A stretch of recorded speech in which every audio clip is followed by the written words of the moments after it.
Good morning. Good morning. Hi, everyone, and welcome to our panel today. Welcome to our panel today on the policy landscape for ocean-based carbon dioxide removal. I'm Diane Hoskins, and I'm the Global Policy Director at the Carbon to Sea Initiative. And we're evaluating one of the most high-potential ocean-based carbon dioxide removal solutions, ocean alkalinity enhancement. So today we're in the first ever CDR pavilion, and so I think many of you will be familiar with this slide. And the big picture is that we're going to need a lot of carbon dioxide removal in addition to dramatic emissions reductions to meet our climate change goals. The key question is what technologies work, which are safe, which are cost effective, and on what timelines. So why are we talking about the ocean? Ocean-based carbon dioxide removal, or oCDR, also referred to as MCDR, is one underexplored pathway. The ocean is already the world's largest carbon sink. In fact, the ocean covers more than 70% of our blue planet, and it holds about 50 times more carbon than our atmosphere already. In short, the ocean already is removing a lot of carbon dioxide from the atmosphere every single day. In fact, 25% of all anthropogenic carbon emissions are going into the ocean. So can we remove more safely, effectively, and at a climate relevant scale? That's what we're trying to figure out. To answer these key questions, we need greater awareness, investment, and support for evaluating oCDR. This requires navigating a complex landscape of ocean governance, climate policy, and climate and carbon markets. Today's session will focus on how these existing and emerging frameworks interact and their implications for our future.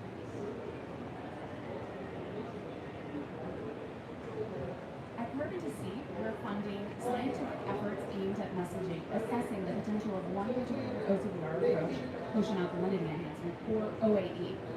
The ocean is slightly alkaline because minerals from rocks slowly dissolve into seawater. That natural alkalinity lets the ocean convert carbon dioxide into stable forms that remain stored for tens of thousands of years. OAE works with that same chemistry, aiming to accelerate a process the ocean already uses every day. The process is effectively permanent, but it's very slow. If we could accelerate the process, we could remove billions of tons of atmospheric carbon dioxide permanently. The concept of adding alkalinity to water has been used for decades as shellfish hatcheries and to reduce acidification in rivers. OAE aims to utilize the same scientific theory for carbon removal. So Carbon to Sea's work centers on rigorously answering three questions. Is it safe for people and the environment? Is OAE effective at removing legacy carbon dioxide from the atmosphere? And is it possible to scale at a cost-effective level that's relevant for climate change?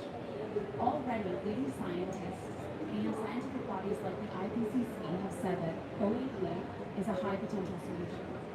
And though there's been comparatively limited public-funded research, the lab studies and controlled outdoor experiments to date are quite promising.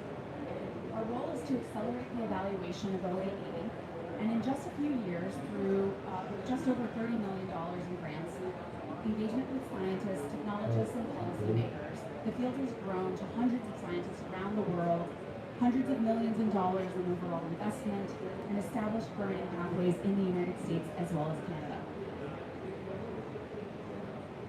So let's talk about that. So the U.S. government, for example, has invested nearly over $60 million in oCDR technologies, including $24 million in research grants to advance oCDR research. In addition to funding, the U.S. has taken steps to build systemic whole-of-government support. The Ocean Climate Action Plan and the Fast Track Action Committee that was introduced under the Biden administration are specifically designed to support oCDR research and advance our understanding of technologies like OAE. We're also seeing support for field trial permitting under existing regulatory frameworks. And earlier this year, the U.S. Environmental Protection Agency approved a first-of-a-kind OAE field trial off of the coast of Maine, and it was led by the Woods Hole Oceanographic Institution.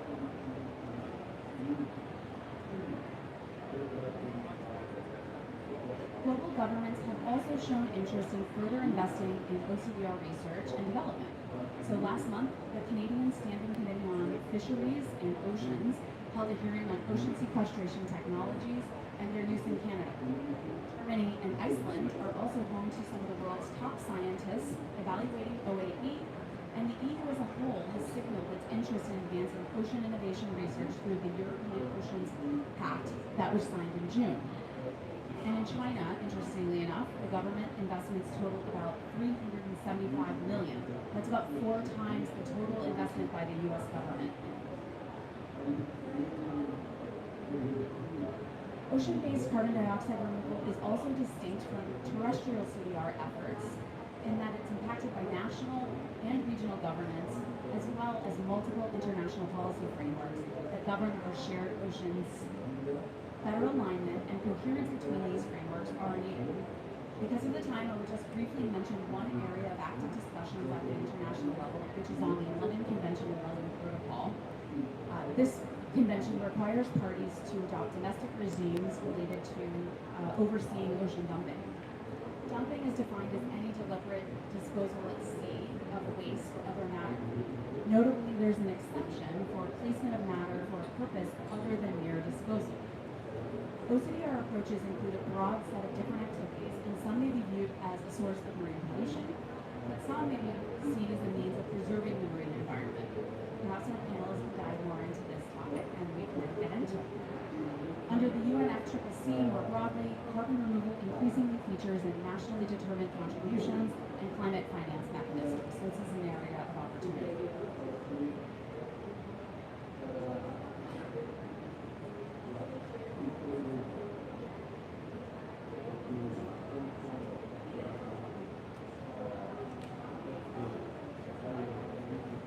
Alongside the international and national ocean climate policies, civil society actors are also developing tools and standards to support rigorous scientific evaluation and transparency of ocean-based CDR research and development. Those include data sharing platforms and best practices, rigorous NRV guidelines, and environmental monitoring guardrails. A few examples that we wanted to touch on include our collaboration with the National Oceanic and Atmospheric Administration. We worked with them and nearly 100 leading researchers to develop the OAE Data Management Protocol. This offers guidance on how to prepare, document, and share research from OAE field research and will help harmonize data collection across the sector. Last month, Carbon2C shared the draft of the first ever comprehensive ocean alkalinity enhancement environmental impact monitoring framework to help folks understand which parameters to monitor and study, and this is currently open for public comment. And we would welcome your feedback on this. It's available on our website, carbon2c.org.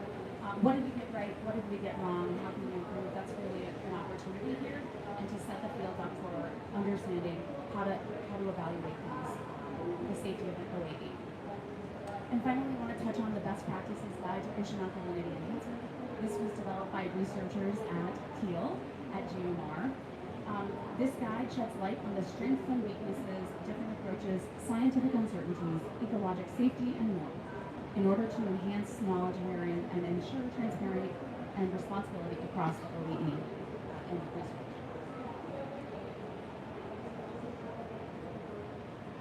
The big picture here is that ocean-based carbon dioxide removal is highly promising field, and it also faces some unique uncertainties compared to other CDR approaches.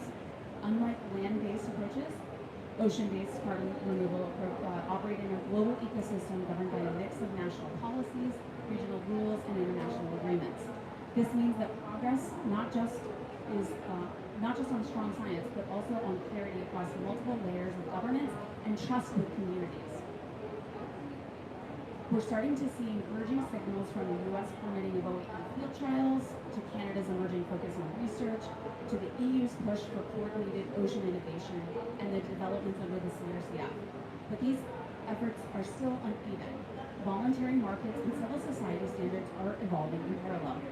For oCDR to move forward responsibly, we need these scientific, regulatory, and market frameworks to reinforce each other rather than compete. That alignment will determine whether this field matures with integrity, transparency, and public trust. Today's panel of experts will help us shed more light on how we can think about navigating this landscape, as well as the trends and opportunities on the horizon. And so with that, I would like to welcome our panelists, and I'm looking forward to an exciting conversation. So join us. We have Zach Cochran, the Head of Global Affairs for Vesta. Come on up. Dr. Annika Frosch, a researcher at University College of London. Kusitava Sen, the CEO of Carbon Removal India Alliance, and Product Senior Project Manager at the Oceano Azul Foundation. I'm an Oceano alum, so that's a slip up that I heard. Welcome. It looks like we have some water here.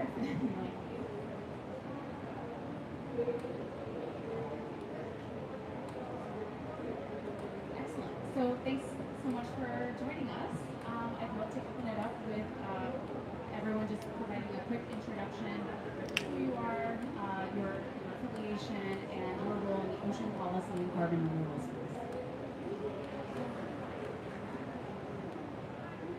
Yeah, there we go. Okay. First of all, thanks, Diane, for hosting this. Thanks for RMC for hosting this. Thanks for CDR for hosting this. This is such an important topic to be discussing at COP, so really appreciate all the efforts to host everybody. I'm Zach Cochran. I'm the head of public policy for Vesta. Vesta is a ocean-based carbon removal company. We use the widely abundant, naturally occurring mineral olivine that we grind in the sand, and we integrate it into coastal protection projects. It is a form of ocean alkalinity enhancement known as marine enhanced rock weathering. People are familiar with the application in terrestrial settings. We have completed fully completed two pilot projects in the U.S., with the third one underway in the Outer Banks in North Carolina, and are looking at future deployment sites around the world.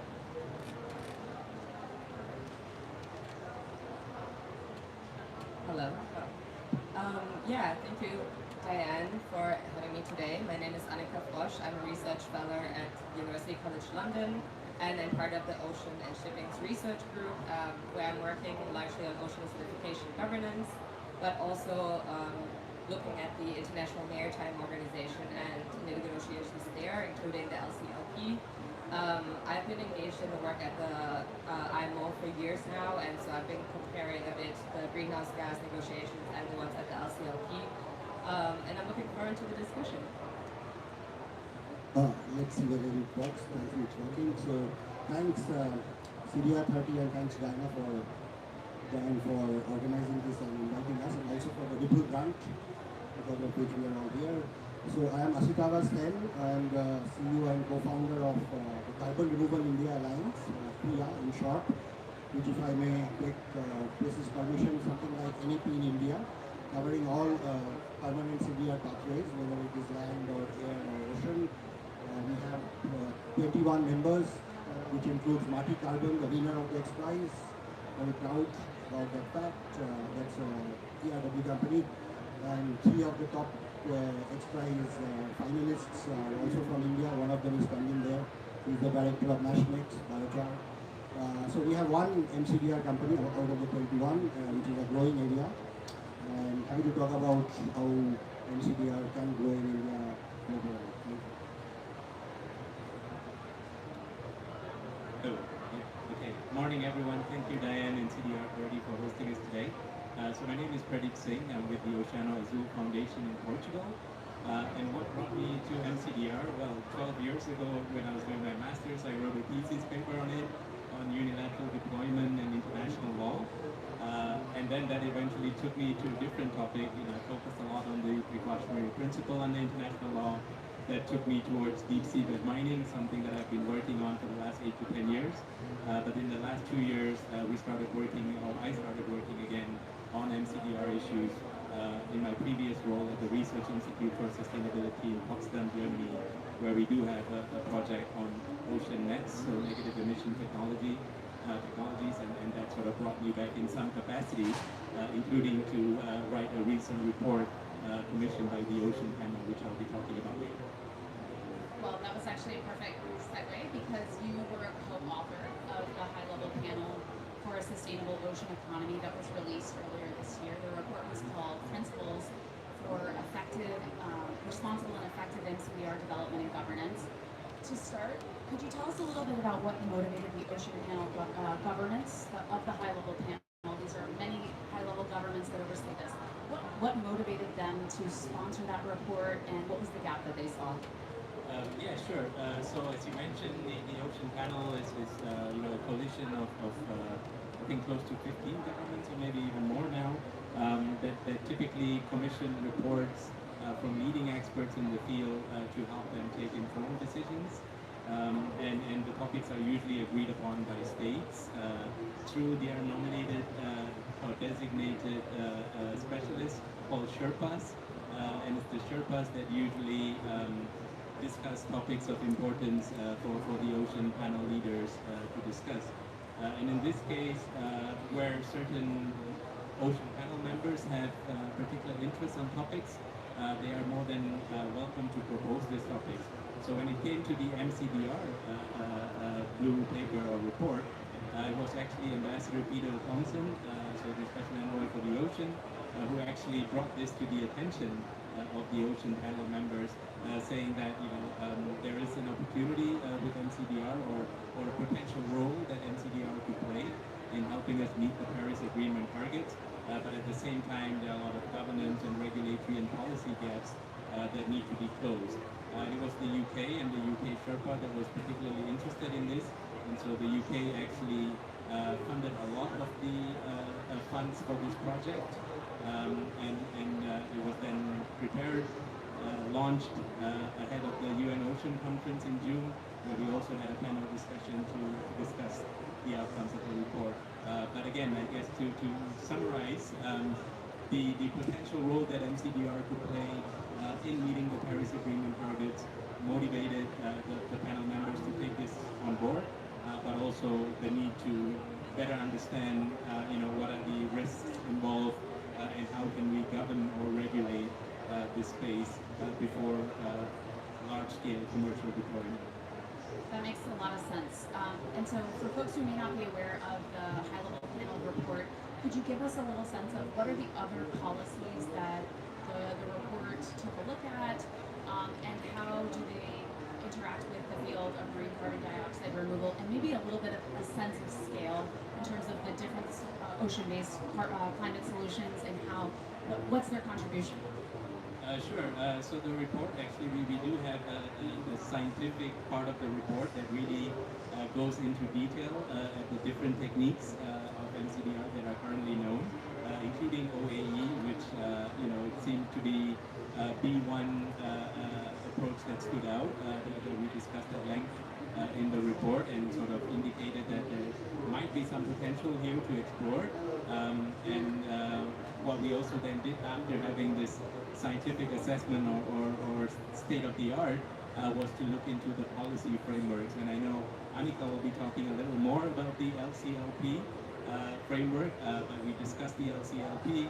We also discussed the UN Convention on the Law of the Sea and this new agreement called the BBNJ agreement, or the High Seas Treaty, and what that actually means in the context of MCDR. Like, how do you do impact assessments if you are planning to do MCDR in areas beyond national jurisdiction? What are the requirements that need to be fulfilled before a commercial deployment? We also looked at the UNFCCC and the Paris Agreement and those frameworks that are there. And we also considered some recent jurisprudence. So, the International Tribunal on the Law of the Sea also gave an advisory opinion on climate change in the ocean.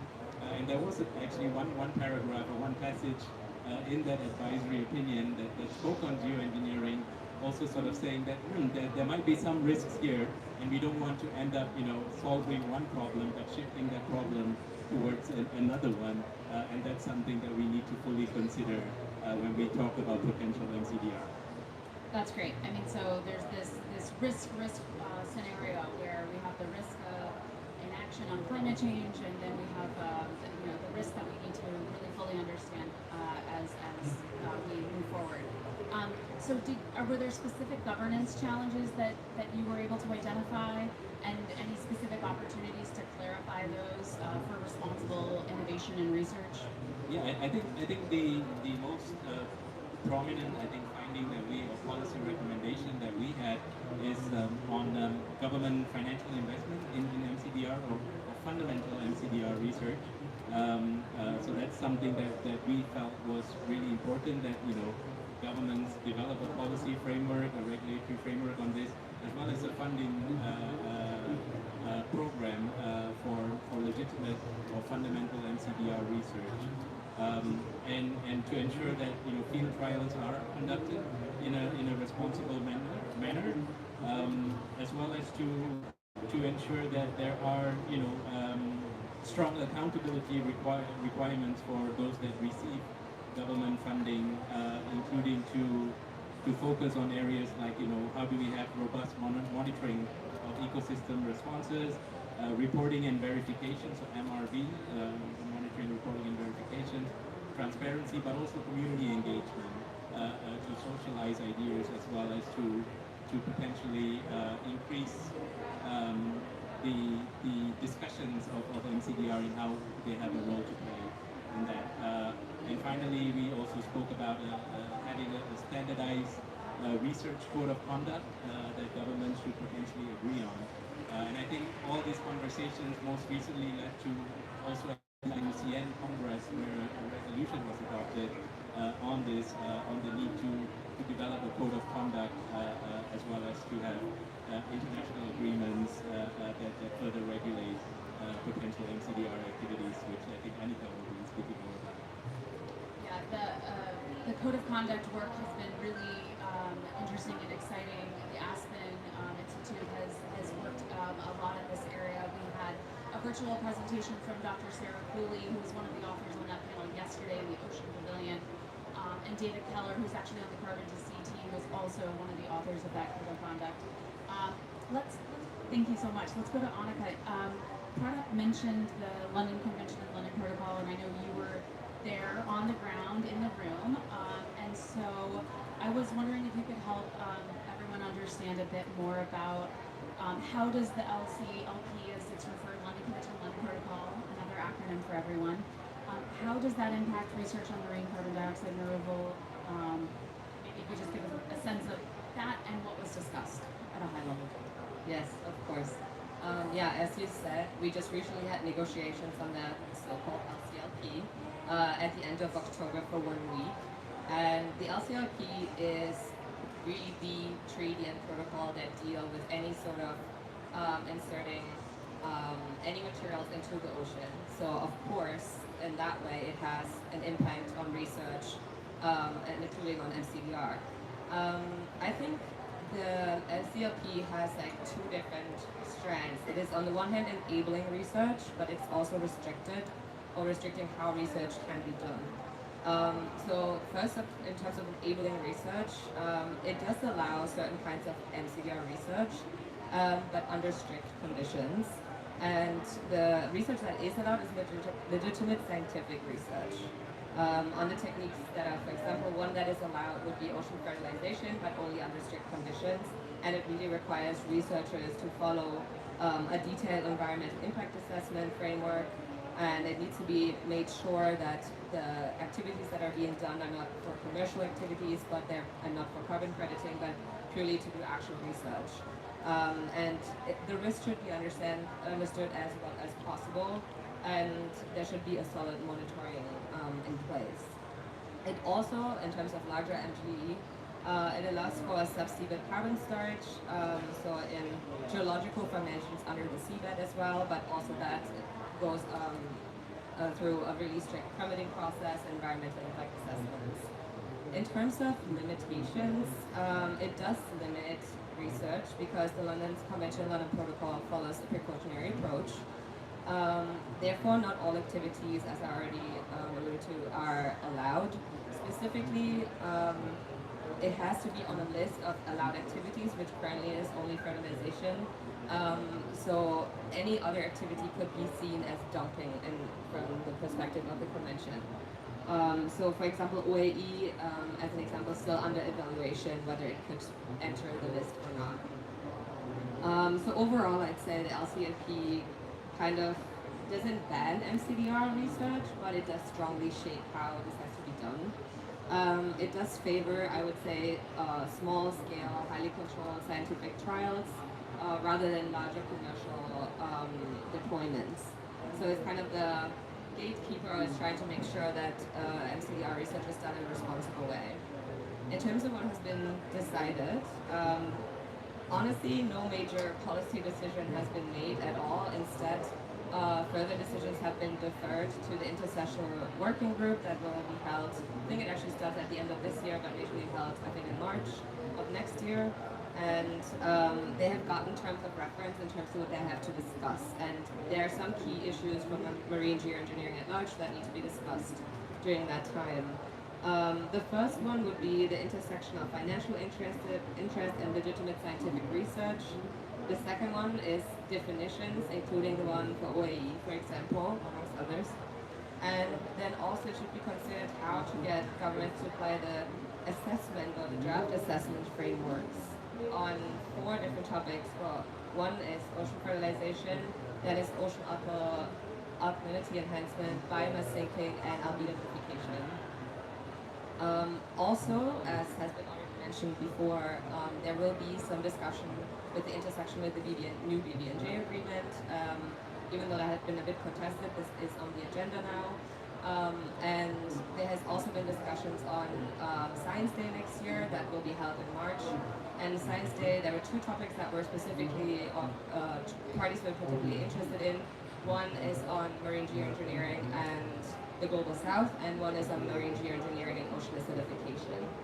So overall, I'd say the negotiations kind of showed the regular difficulties between science, economic development, and legal discussions. And I think what I found interesting is that a lot of developing countries were, for the first time, talking about equitable access to information resources and capacity building. So I think that's kind of what we did for 5 days.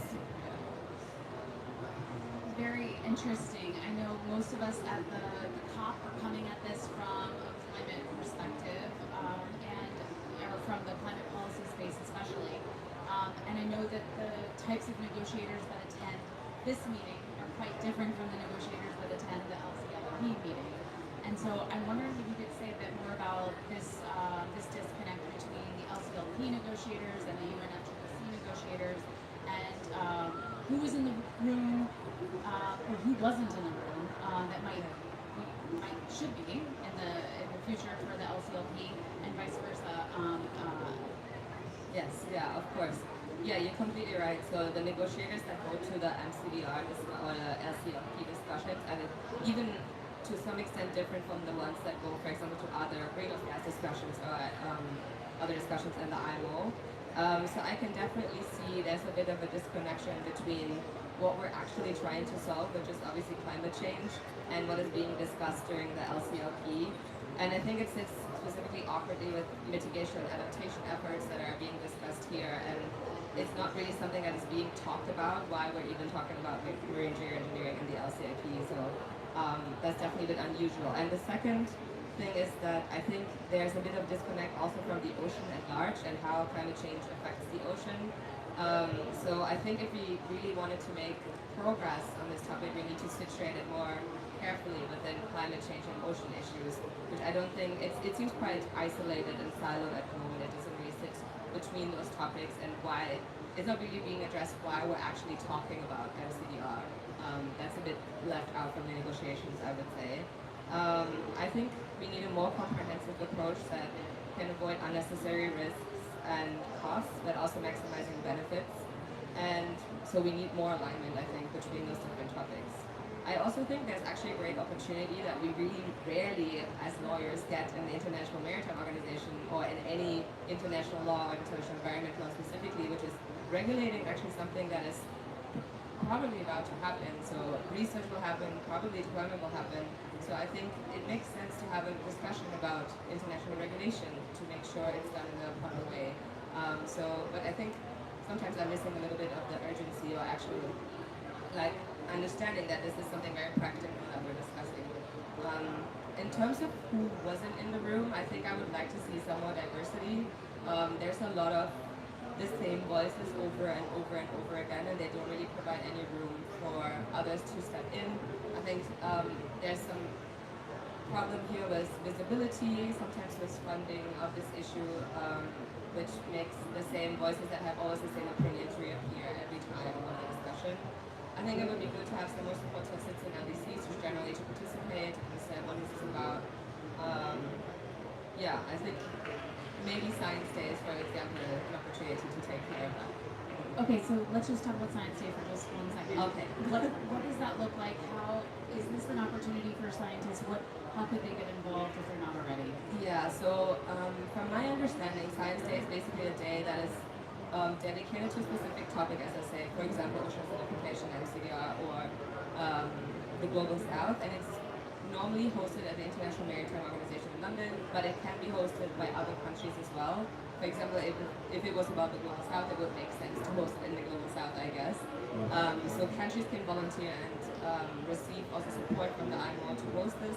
And this is where scientists can really bring forward new opinions, and it is quite a good opportunity because it can bring delegates or scientists from the surrounding countries also to the findings in the country that is happening in. So if it was happening in the Global South, really good opportunity to engage the countries that are surrounding the country where it's happening in. So for example, if it happens in Africa, it would be a good opportunity to bring different African countries to Science Day and their scientists to speak up about this topic. So I think it's a great opportunity, and I'm really looking forward to it. And I hope it's going to be hosted not at the IMO, because I think it'd be more interesting to engage different countries. Yeah. Really, really interesting. And I'm, as someone who's like spent my entire career in ocean conservation, the Nature Conservancy and View and Oceana, like the purpose of the LCLP is good. We don't want bad things to be dumped into the ocean. So it's a really important body and convention.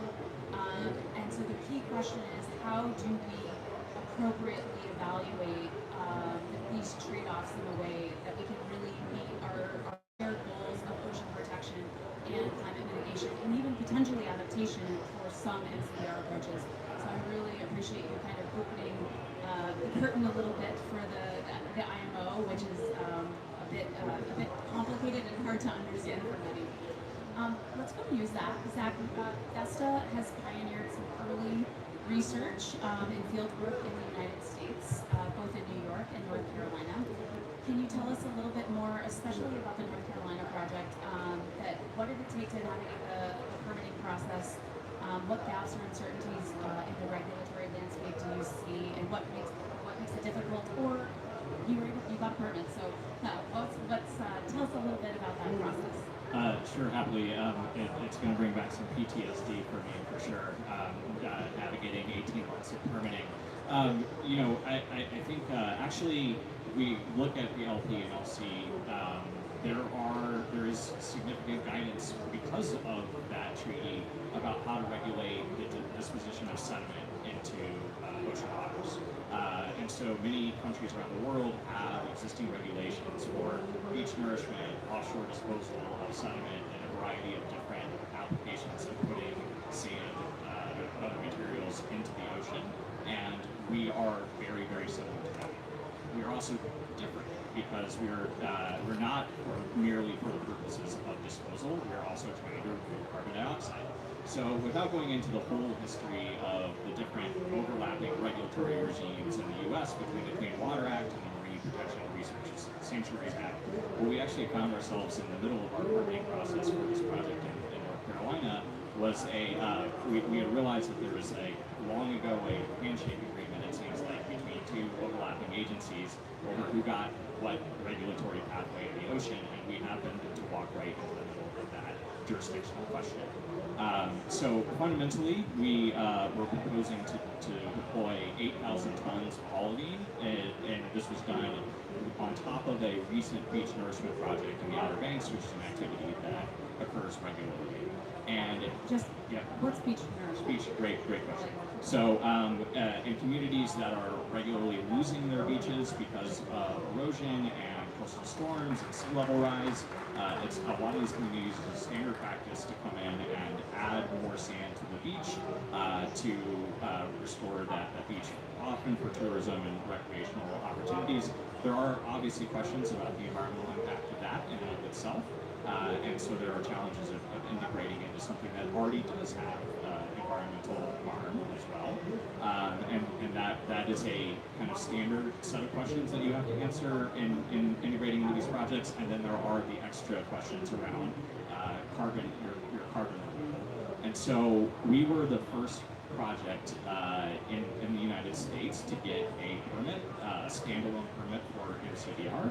And that came with a lot of questions around the jurisdiction, and especially being very early in the process of deploying field trials for oCDR. One of the challenges I think we faced was a lack of independent expertise, right? So the regulatory agencies would ask questions about, well, how do you know this? Well, it's our own research, right?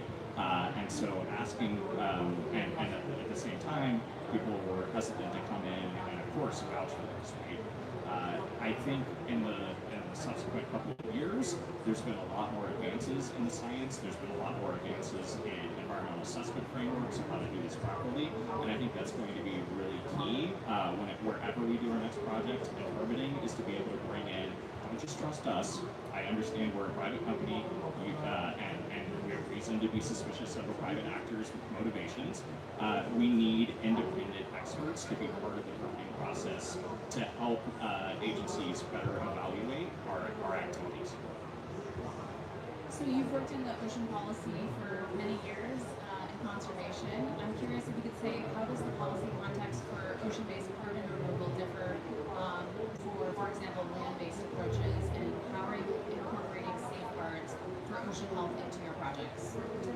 It's a great question. So I actually came to Vesta from the National Wildlife Federation, which is a domestic environmental NGO in the U.S., and I was working on ocean conservation work and actually got a grant to assess different oCDR techniques and their risks and safety with a big focus on community engagement. And I was actually at a conference where I was speaking.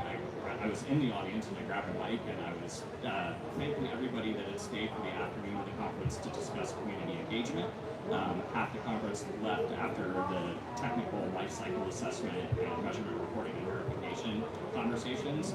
And my comment was, this industry will live and die by how it does community engagement. That is incredibly important to advancing these solutions responsibly. And folks from Vesta came up to me and started talking to me afterwards, and that's how I ended up with the Vesta team. So that is really central. The fact that they were interested in talking to me, and that was a big focus, was really central to my decision to leave the NGO space and get involved in a private company. And I think we have, in terms of the environmental safeguards we have in place, we've done about 23 publications that are either peer-reviewed studies, laboratory studies, and reports to regulators. We have an extensive history of science before going into deployment.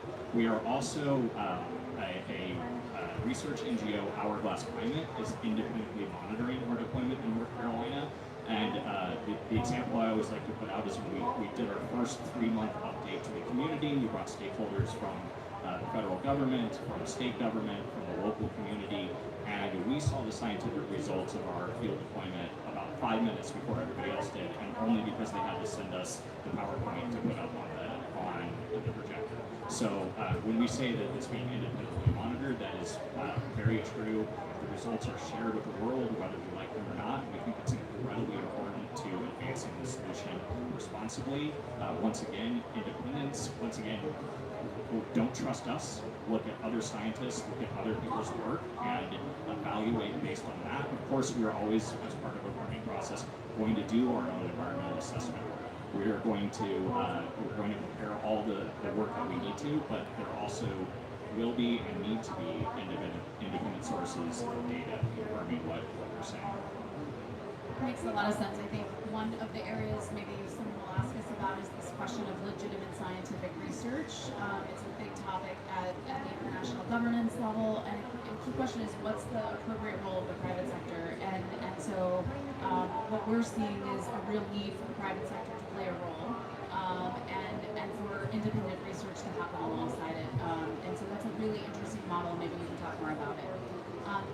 Isitava, how is carbon removal, including ocean-based approaches, being discussed in the Indian policy context?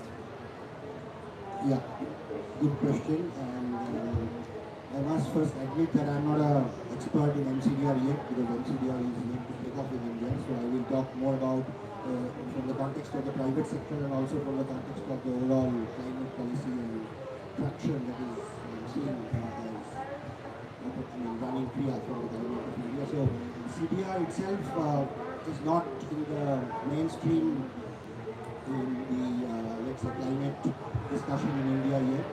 There are bits and pieces of development. There is a domestic carbon market, compliance market being set up with a decarbonization objective, and for the first time, the first CDR solution, which is biochar, has been included in the offset regime, which is a good sign.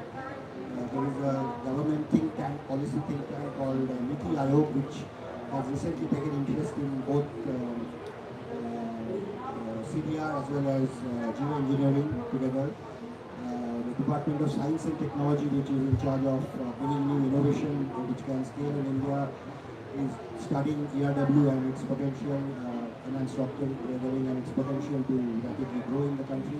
So there are bits and pieces of interesting development, but majority of the focus is on nature-based solutions, particularly on the left-hand side of that chart. FOU, forestry, soil carbon, and so on and so forth. So there's a long way to go, but I think from a potential point of view, it's a country with 11,000 kilometers of coastline.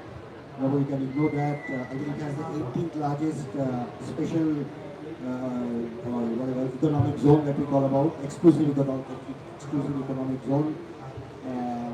Marine export is one of the biggest export sectors for the country, particularly shrimps and other things. So a lot of livelihood is dependent on people who live on the coastal area, like fishermen.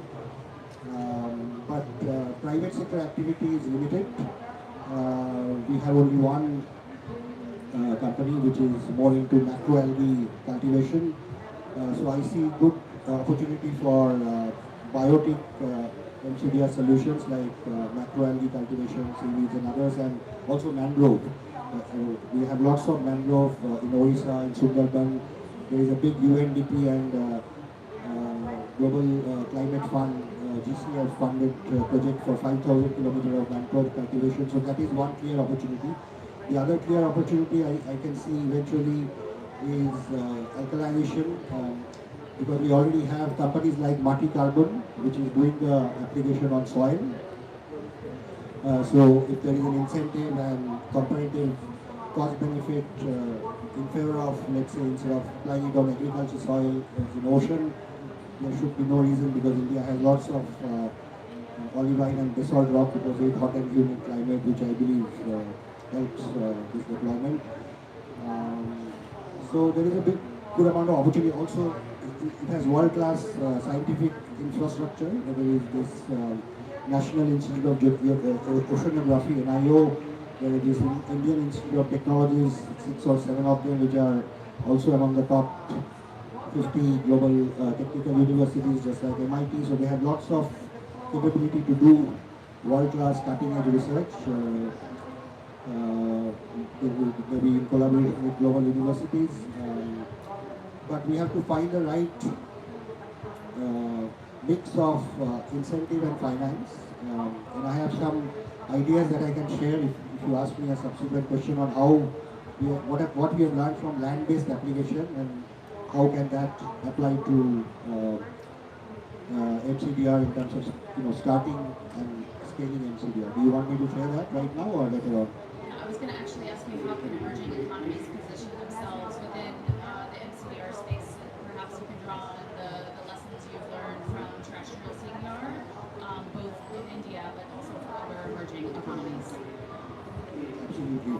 I think the primary narrative building in any new sector which is just starting from scratch, I think the first step is to build a strong narrative which makes sense in the context of the local policy, politics, communities, climate policy, NDC and everything else. So that narrative development in case of terrestrial CDR, particularly ag-based CDR or bio-based CDR like biochar and rock weathering, in case of global south and particularly in India, is very much co-benefit driven. You know, if we shout from the rooftop and tell the government IPCC has said 10 gigaton has to be removed by 2050, otherwise we will not get net zero, they will say two things. Maybe they will say two things. One is that we didn't emit all those CO2 in the first place, so why should we invest in removing them in the first place? And secondly, we have a long way to go for decarbonizing our industries. We have to balance growth and decarbonization. CDR will come in that dialogue, but maybe 5 years, 7 years, 10 years later. But the co-benefit angle, which is improving soil quality, soil organic carbon, converting arid soil to productive soil, replacing imported harmful chemical fertilizer with biofertilizer, putting minerals through enhanced rock weathering, holding water for a long time, helping climate resilience for agriculture, which is very vulnerable. 50% population of India is dependent on agriculture, which is extremely skewed. So our narrative has always been policy development through the angle of co-benefit. What is it in it for the 120 million farmers, and how can the 180 million tons, and these are huge numbers of extra biomass that is available, which is burnt in the open air and create a lot of air pollution because of lack of any alternative commercial solution. How can that be converted into CDR? CDR is a byproduct. Okay, while we do all these things, we are also removing carbon. Fantastic, India can achieve the NDC before 2017. No, it's good for the government, but that's not a primary driver. So if we can take this analogy and extend it to MCDR, I think we have to build a strong narrative on in the lines of what is it in it for the community which are living on the coastal area. How is it helping their livelihood? How is it protecting them from climate vulnerability, storms, cyclones, and whatever else? I don't know the definitive answer as to how we can bring that, but that should be the story.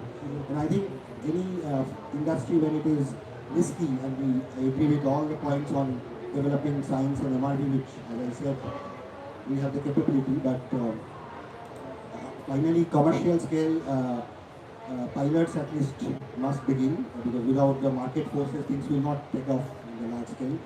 And on that I have a few ideas, again taking from the learning from land-based CDR. Why not, I mean, the role of the philanthropy is very critical. People like you and others who are working in this space is critical. So why not have a X-prize equivalent for MCDR, for example, for Global South? Because somebody has to cover the risk capital. No private capital is ready for investing in something which is totally unknown.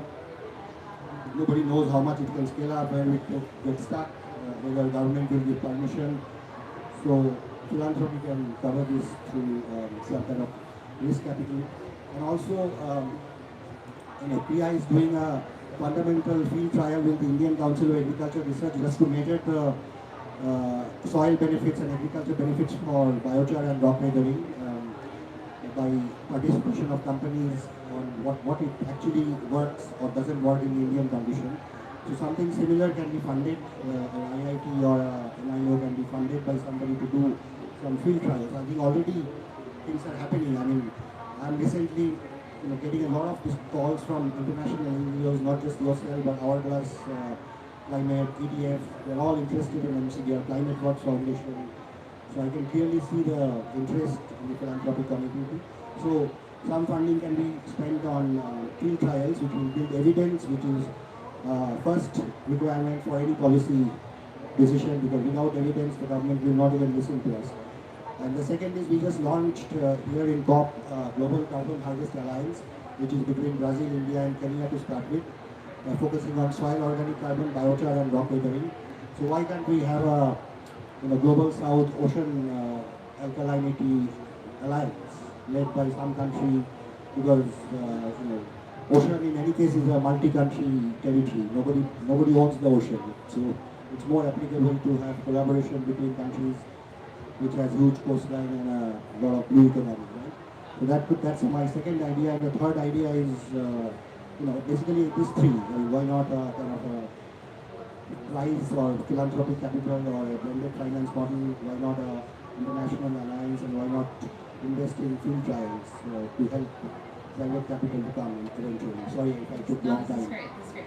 So I've heard really lead with the benefits in terms of not just carbon removal, but what's in it for the people, field research, and I think on co-benefits, actually, we had a panel yesterday on ocean acidification and ocean alkalinity enhancement, and some really interesting conversation around the role. I mean, it's a bit funny when people call marine CDR, ocean-based CDR, marine or geoengineering, because in fact the carbon pollution in the atmosphere is really the true geoengineering, I think, of our time. And in fact, the dumping of carbon pollution into our air, 25% of that is going into the ocean every year of anthropogenic emissions. So that truly is the geoengineering that we're trying to grapple with carbon removal now, and some of these natural processes that have existed. And so I wanted to touch on maybe Zach, you could talk a little bit about. I just forgot one point. Can I say that? Sorry. Just one big point. Another idea which I wanted to share is there is a case for a state of oCDR report or something like that. Let's say in the global south context. Because as I said, the narrative building is very critical. What is the story to be told? What is the comprehensive story to be told at this stage is very critical. So something like that, including co-benefit, could be very useful. That's it. So on ocean acidification, one very interesting emerging area of science is related to the natural alkalinity export from tidal wetlands and coastal ecosystems. A lot of folks don't know that we may be actually dramatically underestimating the carbon benefit of coastal ecosystems. Not enough to get to the 100 to 1,000 gigatons of carbon removal that we are going to need. We're still going to need technological CDR, but actually there's a massive amount of alkalinity export from these ecosystems that we have to protect. And Zach, I'm wondering if you could speak a little bit to that. Yeah, of course. So this is an interesting space that Vesta is looking into for a couple of reasons, but to flesh it out a little bit more, tidal wetlands are huge carbon sinks, mangroves, salt marshes, because they don't have enough oxygen for the organic material to decompose rapidly. So that's why they have significantly more carbon stock than terrestrial soils. The little decomposition that does happen is often driven by sulfur-loving organisms. They take sulfate from the seawater and they break down that organic material, and they create two things that are mirrors of each other. One, they naturally create alkalinity that is exported to the ocean, and the second is they create stable acid in the form of pyrite in the marshes. And that pyrite state, that the sulfur in that pyrite stays in place as long as those mangroves don't have oxygen in the soil. And that happens when you degrade the mangrove, when you cut down the trees, or when you reduce hydrological flow and those soils start to dry out, and they go from stable stores of acid to exporting acid. That neutralizes the alkalinity that is in the ocean, that is allowing the ocean to draw down more CO2. So fundamentally what Vesta does is measure alkalinity in the ocean. That is a key part of our MRV, and we realize some of the techniques and expertise that we have on the more technical engineered side also applies to measuring the natural export from these tidal wetlands. And we think it's beneficial from a couple of reasons. One, some of the best places in the world for dissolution of olivine are warmer waters. They happen to be a significant overlap with mangrove systems that are very popular in blue carbon. So this is an opportunity to get into the communities, to work with communities, to do projects on a natural basis, build relationships, build the types of relationships you need to have to sustain yourselves into the more engineered solutions. And I think that is really key. It also helps the world understand the role of alkalinity in the oceans and the buffering capacity that it provides. And we think that that's really important. This could be up to, in certain productive systems, up to double or equal to the existing soil carbon value. So you can imagine how many more blue carbon projects actually go to the point of being able to be financeable and happen. So we think it's also going to lead to significantly more blue carbon projects happening, which is good for ocean acidification and also good for coastal protection. And then last but not least, some of the techniques that we'd be developing there, we're interested in also eventually we've done some small field trials on this of adding alkaline minerals to some of these wetland systems. So many of these systems are sediment deprived, and so you could add olivine or limestone or basalt to these systems to help actually increase the sediment levels, protect them from sea level rise, and increase the carbon absorption capacity by up to 50%. So by incorporating these measurements of natural alkalinity, this addition of materials, you could significantly increase the productivity of your carbon systems that, presuming we can show that it's safe and effective, we think would be a tremendous benefit for coastal communities. I think the example in Duck of doing coastal protection through the addition of olivine sand for the benefit of the shoreline protection as well as the carbon removal, the example of augmenting sediment to wetlands to allow them to adapt to sea level rise. I think the third really interesting example is localized acidification benefits by increasing alkalinity as a way for buying a little bit of time as ocean acidification is threatening certain ecosystems. These are all really interesting. Another area that we haven't touched on in this panel, but just to surface, is the fact that wastewater, right, is highly acidic. And already, right, wastewater treatment facilities are treating this acidic waste stream, making it less acidic, but still more acidic than not. And so these typical waste streams, it's costly to add the alkalinity, so they're adding the bare minimum to reach the minimum regulatory threshold, which still is an acidic waste stream in most areas. And so another potential opportunity is to evaluate, wastewater systems. Are there places where these waste streams are causing actually intensifying localized acidification? If they were to augment that addition, you could really see some positive coastal benefits that I'm hopeful as folks understand a bit more how alkalinity works and we get more evidence on the safety and the MRV, this could be something definitely worth exploring as a benefit both for our climate and our ocean ecosystems. I'd love to open it up for some audience questions now. Thanks for audiences online. Hi, I'm Nico Fairbairn with the State of Carbon Dioxide Removal. Thanks for putting this panel on. A few things excite me more than policy of oCDR. And Zach, you've spoken in the past about how, I'll paraphrase here, feel free to correct me, but something along the lines of, your technology is not ready to scale. You wouldn't want to see it scale until you've got the scientific certainties about the ecosystem impacts.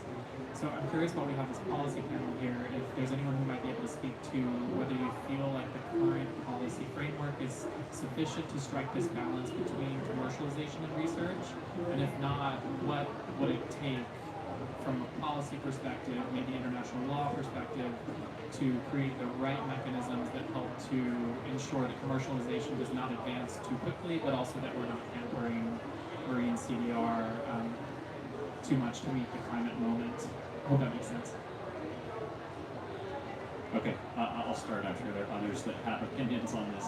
I think stepping back from the actual regulatory pathway, whether it's London Protocol or BBNJ, I think the fundamental principle in question is what is the role of private industry in advancing the solution? And I would say from our perspective, there's a couple of things. One, if we just step back to look at the scale of the project, 10 gigatons of carbon removal in 25 years is one of the greatest engineering challenges in human history. And if we do only research, and then say, okay, it's time to scale, the amount of time it takes to turn on an olivine mine is a decade. Right? So we believe that we need to be sending signals to the supply chain, building partnerships that are capable of doing deployments, and monitoring deployments, and we need to be doing that now in anticipation of the ability to scale when it is safe and effective. The other piece is, Diane, you pointed out the U.S. federal government's investments in oCDR, but if you paid any attention to U.S. politics, that's not what it used to be, right? And we need to be finding more resources for advancing research and development, and carbon credits are one of those potential mechanisms, for sure. However, I know many people are concerned that once you turn on the carbon credit spigot, that it's going to be difficult to turn out. And so what are, once again, upstream of the actual regulatory pathways, what are the ways in which we can take advantage of the carbon credit system to advance research and development while ensuring that there are safeguards in place that if any given approach turns out to not be safe or effective, that we can say we're not going to do that anymore. And we think about this all the time, and I think walking through that would be a whole entire hour panel, but I think to me that's the key question, and it's something that I think is really, really important to advancing this field responsibly, is making sure that we have the oversight mechanisms in place to balance both sides of this, that we think there need to be private actors at the table, but anybody that is, denies the question of the incentives of private industry is not a good student of history, right? So we are very conscious of that, and all of the assurances that I can tell you that we're in this for the right reasons, are meaningless without the right mechanisms in place to make sure that the checks and balances that we are operating responsibly, and I think that's really key to doing as well. Yeah, I guess I can speak to this from the more policy/governance side of things and the negotiations I just witnessed. I would think it's a very difficult balance to strike at this point in time between just research going to more commercialization and credits. I think it's a very sensitive topic right now. I definitely think there are voices, and as we've seen, during the intersessional working group, we will be talking about this. So there are voices that are carrying this conversation forward, but in my opinion, to really make a difference or really actually sit down and engage in something that is most likely going to happen, we need to diversify, as I said earlier, the voices that are in the International Maritime Organization right now. I think there's a lot of funding and visibility missing. I think it is important that everyone's on the same page to be actually really be able to talk about this and really consider research in the territories or even deployment, let alone credits.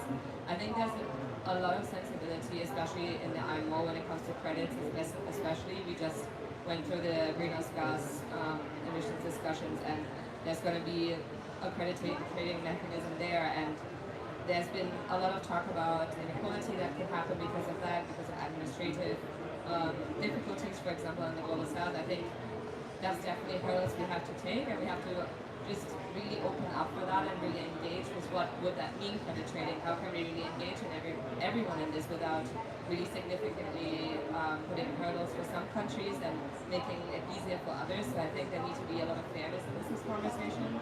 But I think right now we need to diversify it, because otherwise we're going to repeat the same arguments over and over and over again, and the same voices, and nothing's going to actually move forward.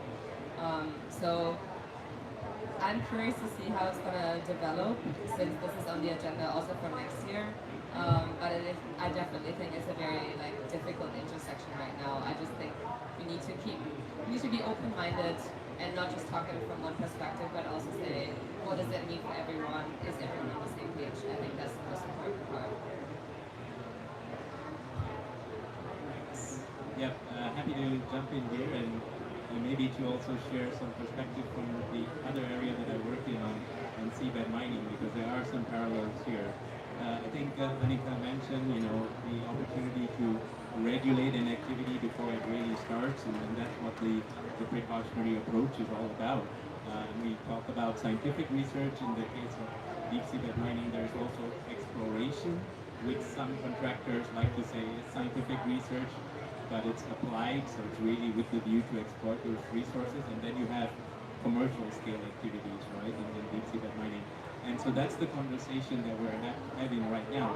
Do we have sufficient scientific knowledge or evidence that allows us to move from this scientific exploration phase to commercial deployment? And that's something that in the negotiations that we're having now on seabed mining is, we need ample baseline information, but we also need demonstration and monitoring and reporting and verification of all that before we can come to a decision on whether or not this makes sense in terms of viability. So I would draw that connection there. And the one point I'd like to make also is about private actor investment and so on, is a situation that we're now witnessing in seabed mining, which is legitimate expectations and the exposure to litigation. That some of these companies are saying we've already spent a lot of money in exploration, we want to go ahead now, notwithstanding the fact that regulation and policy is not ready. And so that's something that we need to consider here. How do we also ensure that yes, research is possible, small-scale deployment is possible, but if the science, if the evidence is not yet there, you don't have any legitimate expectation to go into commercial deployment. You cannot litigate, you cannot sue governments, because ultimately governments need to decide whether or not it's ready. That brings me back to what we were, explaining in the Ocean Panel report, why we need government-led also projects for research, demonstration, and so on, to make it clear that we have all these checkpoints, barriers, safeguards, oversights in place. And the one final point on deep seabed mining that we're talking about is also things like guarantees and insurance. What happens if something goes wrong? We need to have those mechanisms in place as well, because the last thing you want is to allow a company that has maybe $10 or $20 million in the bank to engage in an activity like this, and if something goes wrong, you have no, recourse to compensation. Thanks. I'll just add in that I think it's a very important distinction to draw between the deep sea mining industry problem as from MCDR. Fundamentally, these are very, very different commodities and different scales of actors. I think from a perspective of carbon dioxide as a commodity, the market at this stage is voluntary, right? And so we are trying to solve a tragedy of the commons problem of too much carbon pollution in our air, and we're trying to figure out how do we first dramatically cut emissions to remove the amount of too much carbon from the air. And I think the level of investment on the table, I think also is a very big distinction, that it's worth being very clear-eyed that these are not equal in any sense, I think, of the sense of, in terms of risk profiles here. I think we really got to figure out how are we going to remove enough carbon from the air alongside dramatic emissions reductions in order to help meet our 1.5 or 2 degree targets. Another question?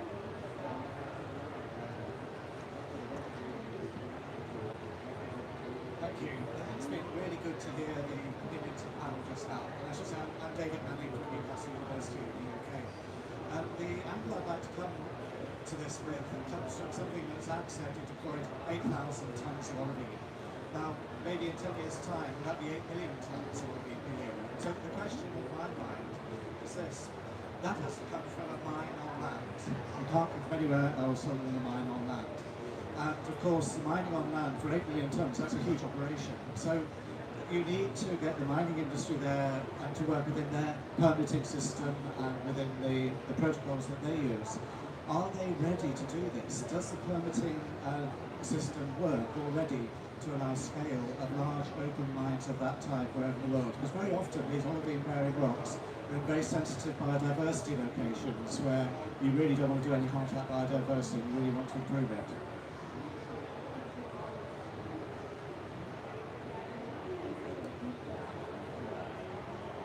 Right, that's on.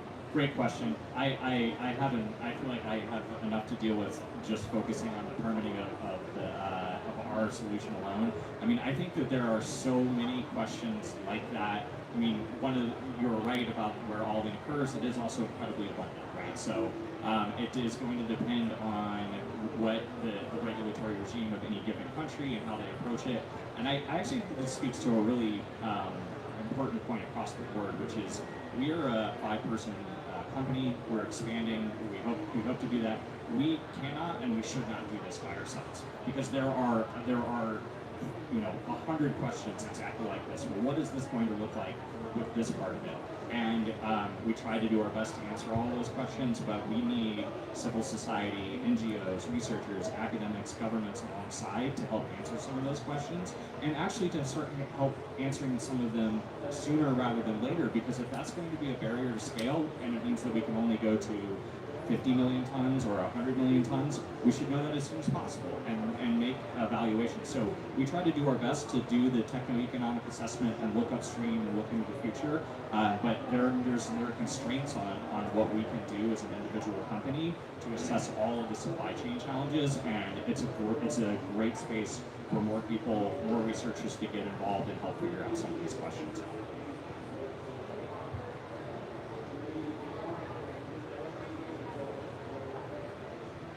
Thank you very much for a very informative presentation and discussion. I wondered, I do not really clearly remember what BBNJ really covers, because in my understanding that covers, for instance, the usage of DNA and marine resources. But I think that the NCDR is not under the kind of BBNJ kind of coverage. And if so, in high seas, which kind of legal institute or legal kind of regime could be responsible for developmental methodology, but also commercial? Because about the dumping, that's fine, but if it's finally approved as not dumping system, then still we need kind of requirement of the environmental assessment and also monitoring. So who really could govern the NCDR when it reaches at the commercial stage?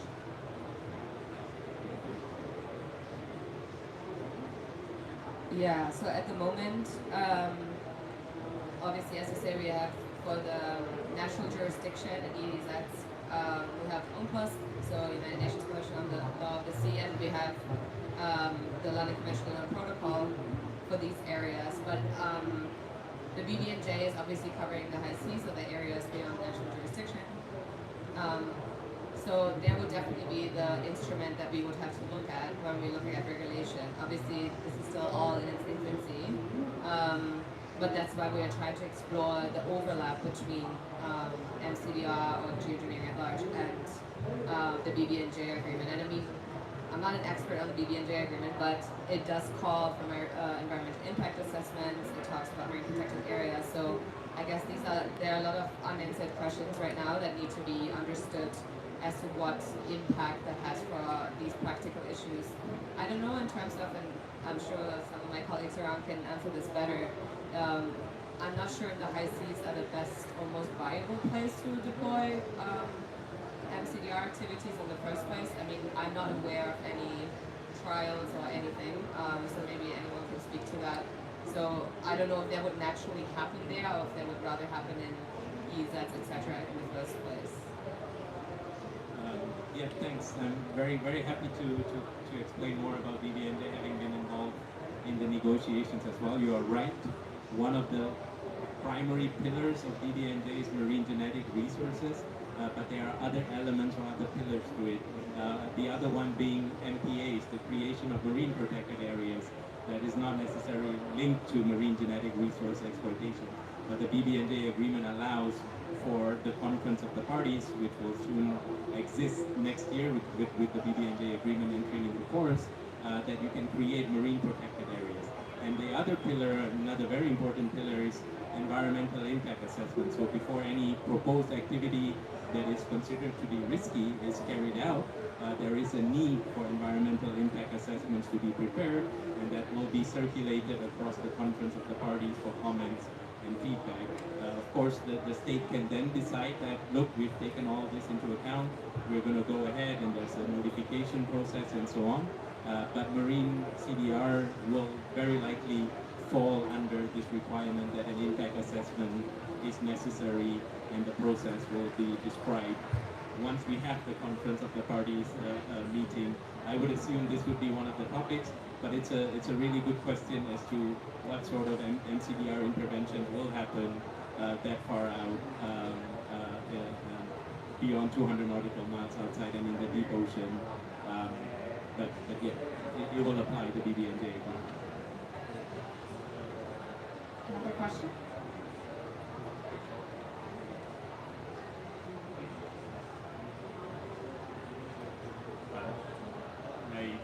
Professor more on the technology side, so I'm not as policy literate as some of you here, but it seems to me that when you're doing this in a kind of ocean setting, it's a very open ecosystem and environment. I was wondering whether there are any more sort of low risk sandbox areas where, of course, you don't really want to experiment with natural water bodies really, but there's probably areas which are much more lower risk, which are more controllable and measurable. Is that on the agenda to identify some experimental zones?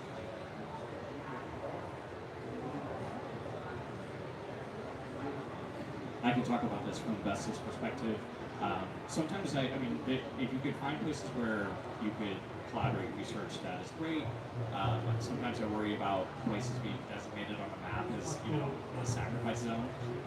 I do think that we are actually looking at ways where we constrain our next deployment to be in a system, a more artificial system. But for us, we're actually really focused on going back to the lab with our field results. We're building, currently talking to the University of Southern California to build advanced sediment mesocosms to take native sand from the sites where we might deploy, combine different combinations of olivine to understand what the dissolution byproducts are within the carbon removal efficiency, and to do that for at least 6 months before we move to deployment.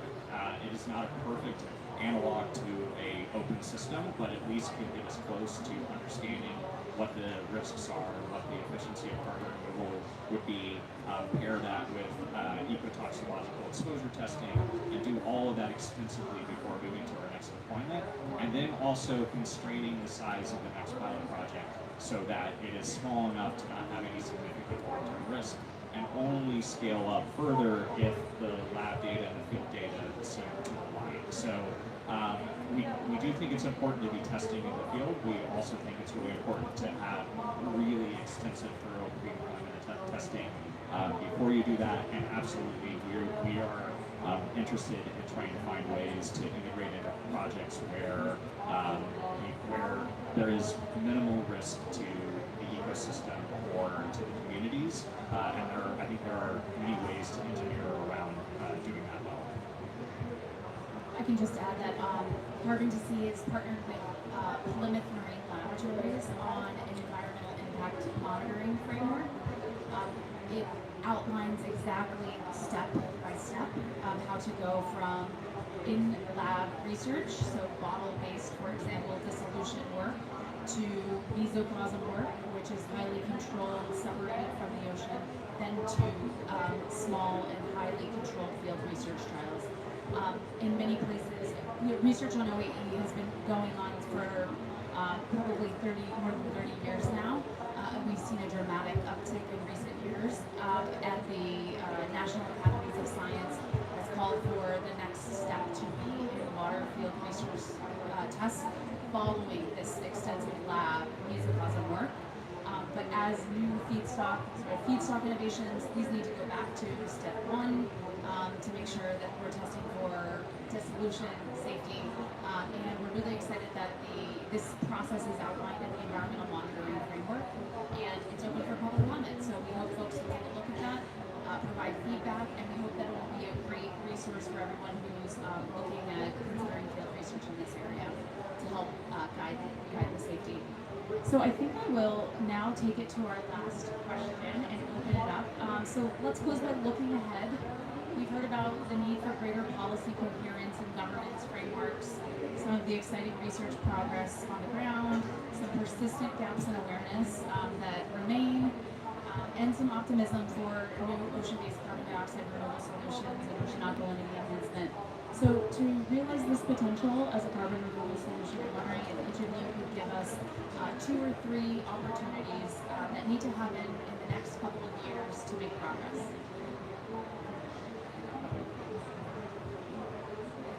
Yeah, I think from my perspective, from like a policy slash governance perspective, there are some important things that we need to advance, I would say, before we can really move forward. One is, in terms of negotiations, I think the process is lacking a little bit. As I said, there's very continuously the same voices, but also I think process in terms of how the negotiations are being conducted. I think it would be good to regulate it a bit more. At the moment, there's not a lot of submissions, for example, by member states to this topic, and I think if you want to have a good international discussion, it makes sense to collaborate in beforehand with countries that are like-minded, headed in as a submission, really have discussion, detail, and possibility during the actual negotiations.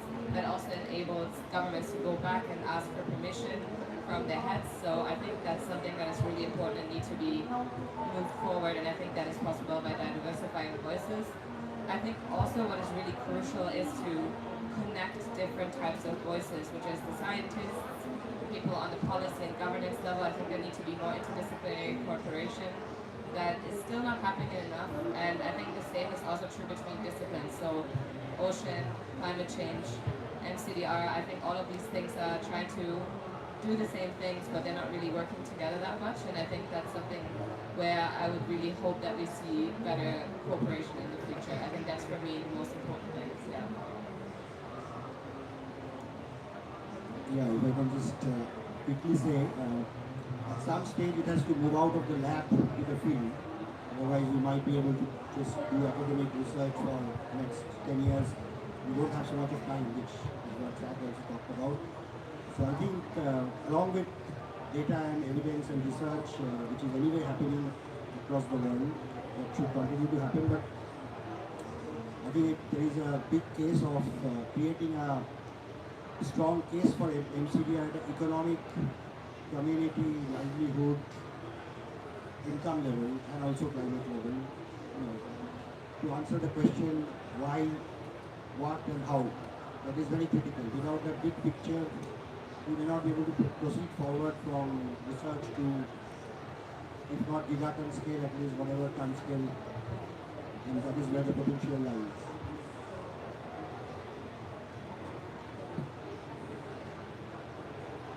Hello? Okay. Yeah, I think I agree with what Anika just said. I think we need a lot of cross work between all these bodies that are talking about it within their own membership. So I'd really like to see like a conversation happening, between focal points of UNFCCC, CBD, the Convention on Biological Diversity, and also the LCLP, like really having a cross-cutting work program to discuss MCDR. That perhaps something the UNFCCC could initiate in the near future. We're actually having a conversation later today on the need for an agenda item on the ocean at the UNFCCC, which could actually be a starting point for this conversation to happen. I mean, we have the Ocean and Climate Dialogue that happens annually in Bonn during the technical meetings of the UNFCCC. But if we could have a broader conversation on MCDR and how and what regulations need to be in place across the board that would apply, because as was mentioned, LCLP is limited to the members that are parties to the agreement, and we just need to broaden that whole discussion.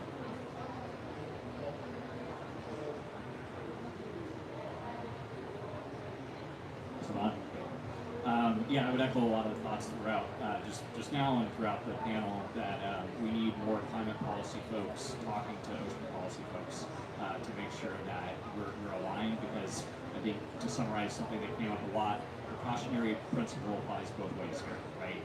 We cannot, we have to be careful not to mess up the oceans, not to mess up these critical ecosystems, but also there is a lot of promise in these techniques, and so we do need to figure out as quickly as possible if they work or if they don't, and if they don't, sideline them, and if they do, figure out how to responsibly move them forward. So I think that is really critical, and then also just more collaboration.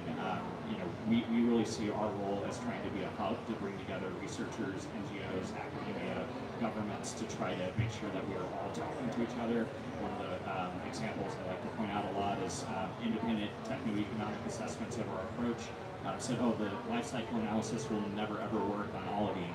Well, that's because they made the assumption that they were going to put olivine in dump trucks and drive it to the shore. Yeah, of course, that's never going to work.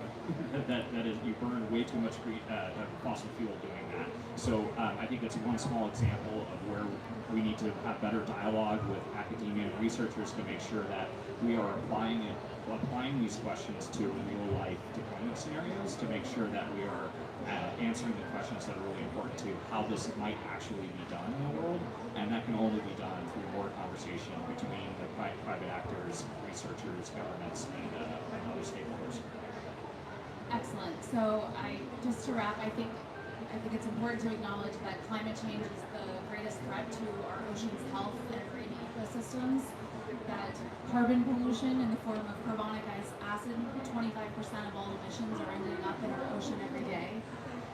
And it's a real opportunity to help dramatically cut emissions as fast as possible, and also begin to remove carbon. And I'm so excited that this group of panelists is thinking about it in such a responsible way, in a collaborative way, so that we can get it right, both for our ocean as well as our area. Thanks, everybody.